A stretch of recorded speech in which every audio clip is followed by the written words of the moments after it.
is Kelly Kessler. I am a physical therapist, a wellness coach, the owner of Optimal You Health and Wellness, and the host of the podcast Rewiring Health.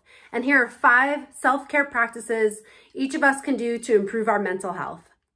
Number 1 is breath work, and this is something I do on a daily basis. And what I love about it is that you can do it anywhere, whether you're at work or in the car or any kind of stressful situation.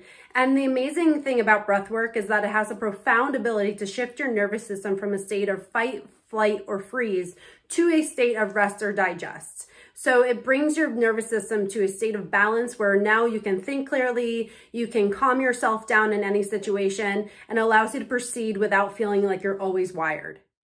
Number 2 is a cold shower. And this again is something I do on a daily basis. And as hard as it is to jump into a cold shower first thing in the morning, the benefits far outweigh the discomfort that you feel. And what I love about cold showers is that it has a great ability to increase alertness and your ability to focus on what you need to do throughout the day. It also decreases inflammation and improves nervous system resiliency when you integrate this on a daily basis. Number 3 is outdoor time and early sunlight exposure. So this is something I try to do on a daily basis, is get outside early. And the reason I do that is that research shows getting outside and having blue light exposure improves your circadian rhythm, so it helps you sleep better at night. It also increases cortisol levels early in the day, which can improve alertness and focus for anything that you need to accomplish throughout the day. My number 4 self-care routine is learning something new every day. And I do this through reading. I listen to a lot of podcasts. And the reason why I do this is because anytime we're introduced to new information, our brain allows us to create new neural pathways. So if we don't introduce ourselves to anything that's unfamiliar or new, then we basically leave our brain kind of stagnant, which for growth and future health and success, it really doesn't serve us well.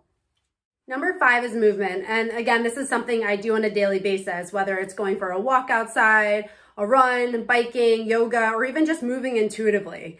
Really, any kind of movement for our body is going to benefit us. And the reason for that is that it improves our stress resiliency, it decreases inflammation, and because of our mind-body connection, it has a lot of benefit for our mental well-being. The important thing to know about self-care that it's not only important to know what to do, but to take action and implement it on a daily basis. That's when you're going to notice the impact it has on your mental health, your physical health, and your emotional health. I hope you found benefit in these 5 practices and try one of them if it resonated with you and see how you feel.